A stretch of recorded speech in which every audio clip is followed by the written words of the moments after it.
So today we're going to make a spud, and Tony's going to explain what it's for. It's for peeling bark, and this goes against the log. This is used to cut it. And this is used to clip around any knots. Okay, so we're going to start with just a piece of steel and shape it to become a spud. And what we're going to do is make this part of it. The socket we'll make later. Leaf string from a truck? Yeah. And why that kind of steel? Because it has spring to it. It's 5160, and it'll keep an edge, and it's quite tough. And how hot are you going to heat it before you start to shape it? Probably around 1900 degrees Fahrenheit. And it's wider than it needs to be, but it's thinner than it needs to be. So we got to thicken it up and shorten it. And you tell by the color when the temperature is correct? Yeah. And do your glasses help that? Yeah, they do. Yeah, they do. Because I can look at the fire without hurting my eye. Okay, well, we'll wait while that gets hot.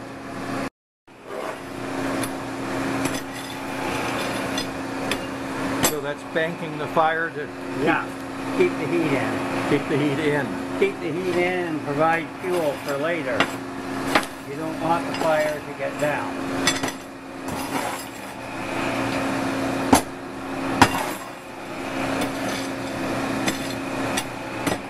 So this tradition of blacksmithing's been around 1,000 years at least? Oh yeah, yeah. Do we know where it was invented? I'm going to go with North Africa, but lots of gas. Power hammer.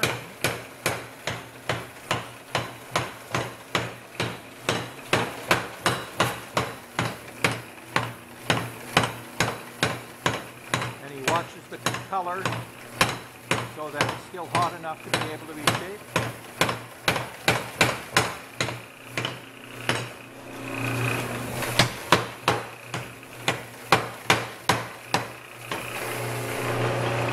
Now it's cooled, he has to put it back in the heat. When you're upsetting, you forge it, you take it up, you put it back in the fire quicker because the steel will buckle because it's thin and you're trying to make it thin.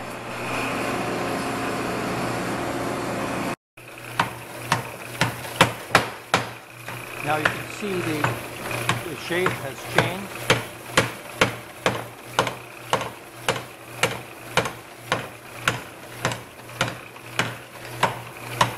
And the thickness has changed as well. It's thicker than it was before.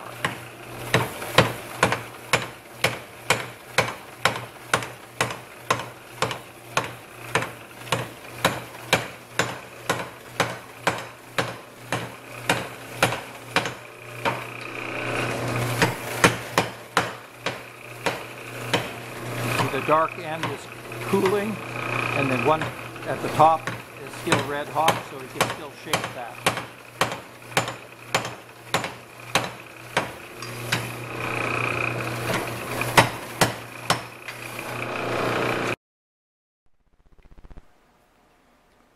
Now that he's not using it, you can see the scale that's come off, and that's an oxide?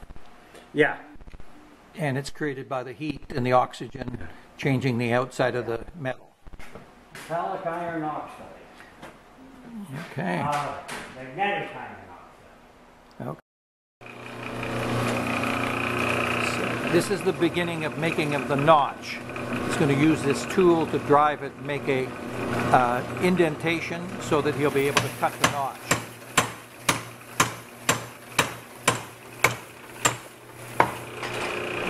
You can see the beginning of an indentation there.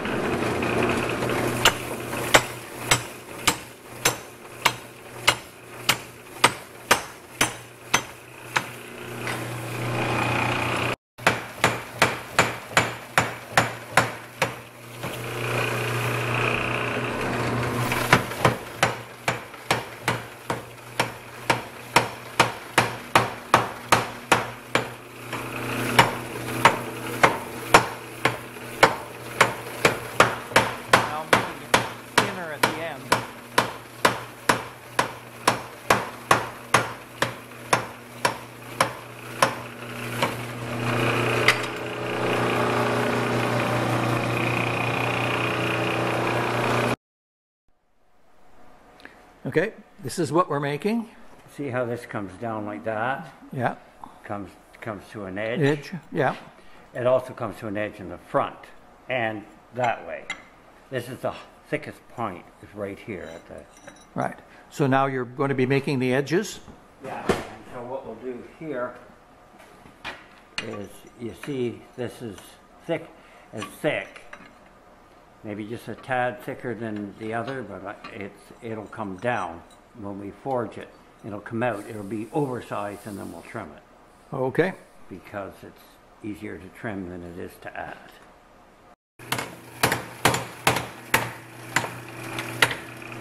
Yeah, it's coming.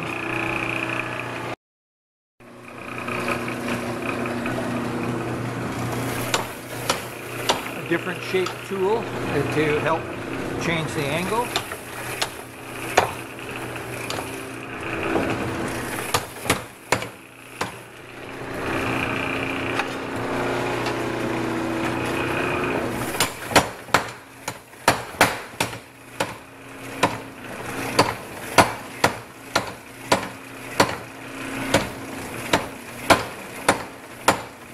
Giving it little love taps.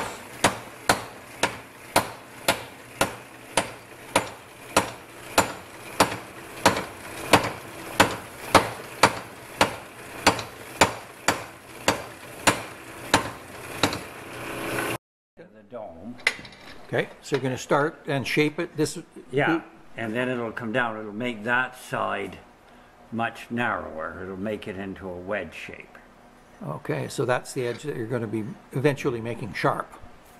Yeah, that'll be the one that comes sharp on my right-hand side. Yeah. Okay, so let's watch it in action. Yeah, Just about. I could...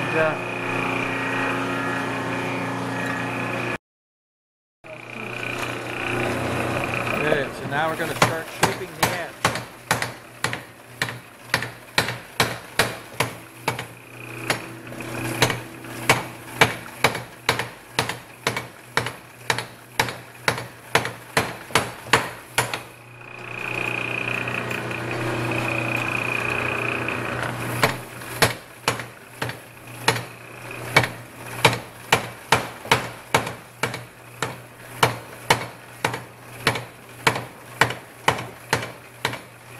Getting thinner on this side.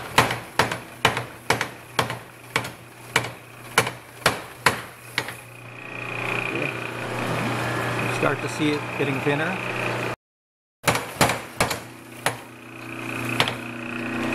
So, using another tool to make it, help it along.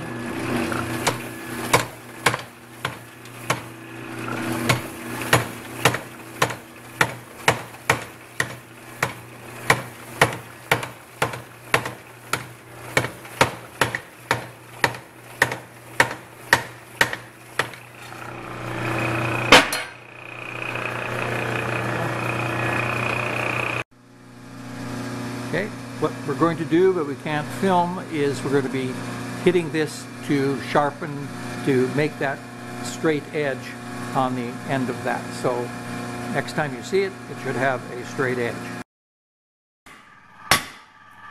Okay, shape is coming. Back to the traditional hammering, hitting the outside edges so that they squeeze out to become, so that they can be sharpened.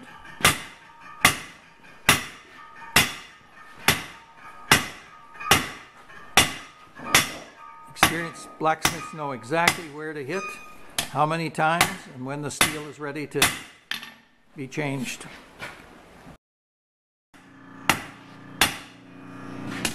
Back to shaping.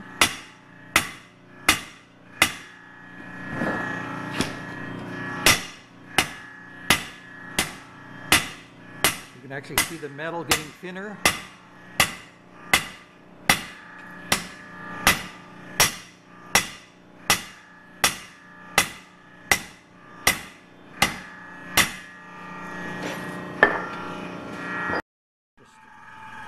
Yeah, I can start, I've got it quite a bit oversized, you see, eh? Yeah. So we're going to trim some off. Yeah, well. Okay, up for the final pounding.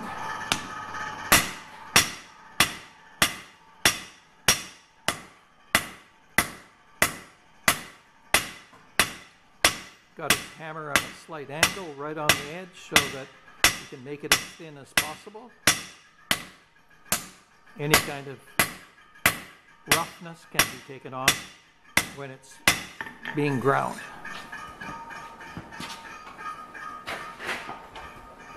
Now I was going to trim some of it with the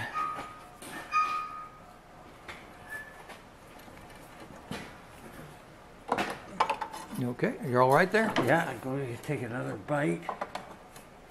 If you can hold... I can pull the... Okay. Okay, yeah. Ready? Ready. Yeah, see, that takes some... Yeah, that's pretty good. So, now we've bounded it and shaped it, and you can see that the curve is going in the same direction as the one that we're modeling it on. So it's getting closer and closer. Just a few more taps. It looks cold, but it's still very, very hot. So Tony's able to still shape it. You can see that they're absolutely right on. Okay. Yeah, that'll work. That's going to work. Good. You say when? Okay, going to put it in the ashes because... That anneals it. It does what? Anneals it, softens the iron so we can do the final cleanups and we can clean it up with a file. Right. So that actually softens the steel by cooling it in ash. Yeah, what it does is it relieves the pressure. From the heat. Well, yeah, because basically when you work it hot, you set up stresses in the metal, and when you cool it slowly, you relieve the stresses. Okay, so it's getting it de-stressed in there. You want to put it back there, Jane? Oh, okay. All right, so you can see we've got the straight edge, and it's rough, but that can be taken off. So it's ready to be ground. Okay, we're taking the piece out of muriatic acid, which has taken the scale off and is now being put in a bath to neutralize it. The scale is very hard on files, so this will make it softer and easier to shape. The outside, the covering. So, after scrubbing and soaking, it's now starting to look like the metal that's going to be finished. Now he's taking a pipe and shaping it so that it will fit on the spud itself and will have the wooden handle. So it's temporarily welded to a pipe so he can handle it. See, it's going to be made into a cone shape.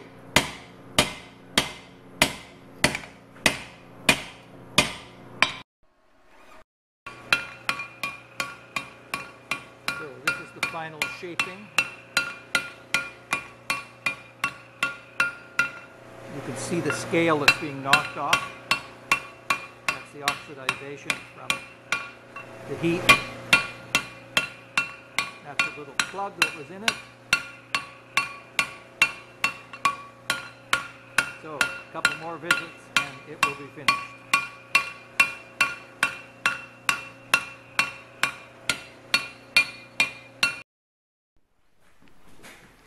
So this is the finished product of the socket.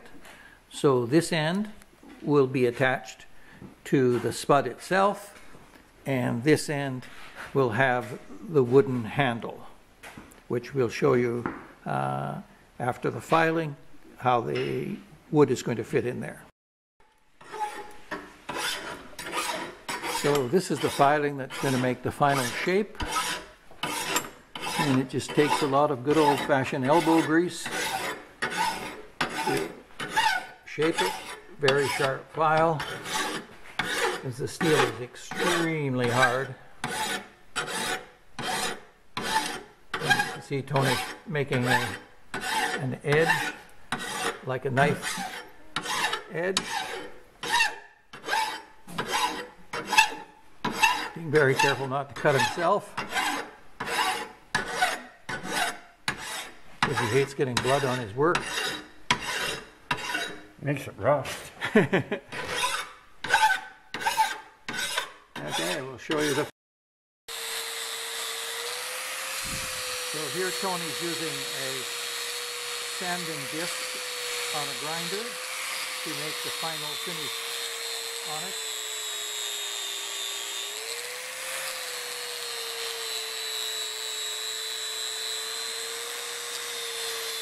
You can see how it's starting to glisten. Which means it's getting close to being polished.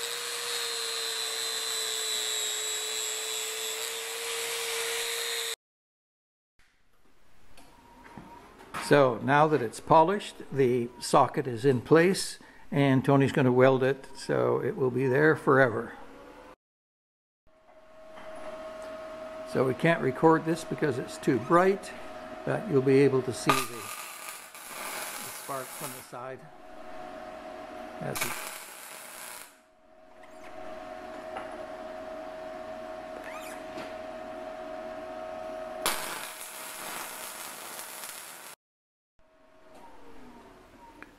So all freshly welded and still hot and smoking. So now he'll grind that down, and we'll show you the beginnings of the handle for this spud. So here Tony is roughing out the handle. Good old Lanark maple.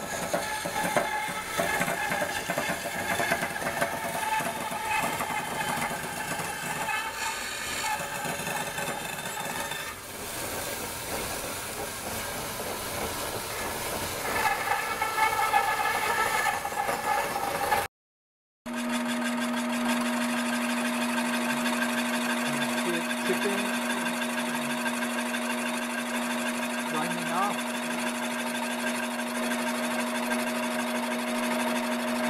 Now he's shaping it so that it's going to be smaller at one end and bigger at the other end for the handle.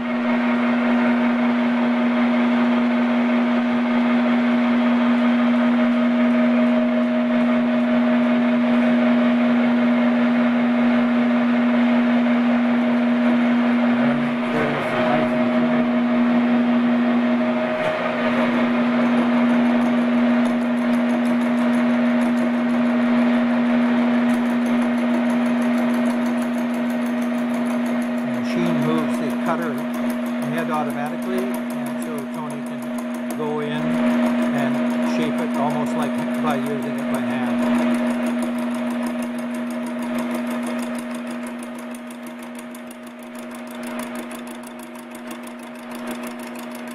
Saves hours and hours of handwork. So after a lot of filing and scraping, you just scrape, you're going to just turn it while you scrape off a little more. This is to make it smooth, no slivers. And you can see the shape has come a long way from the original cutting it out of the block.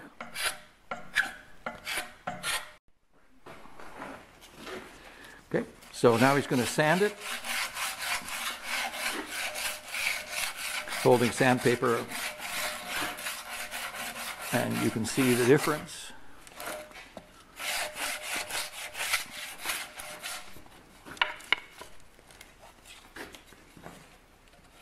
Grubby hands.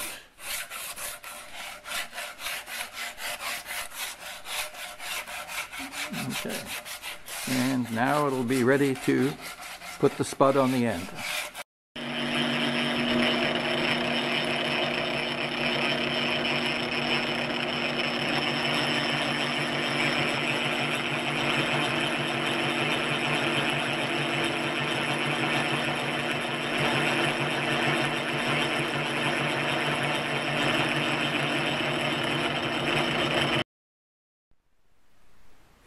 Okay, the spud is ready to be put on the handle, and it fits, and it'll tap it snug. And there we are. And We there's gotta put a screw in. the hole where we're going to put a screw, and it will be finished.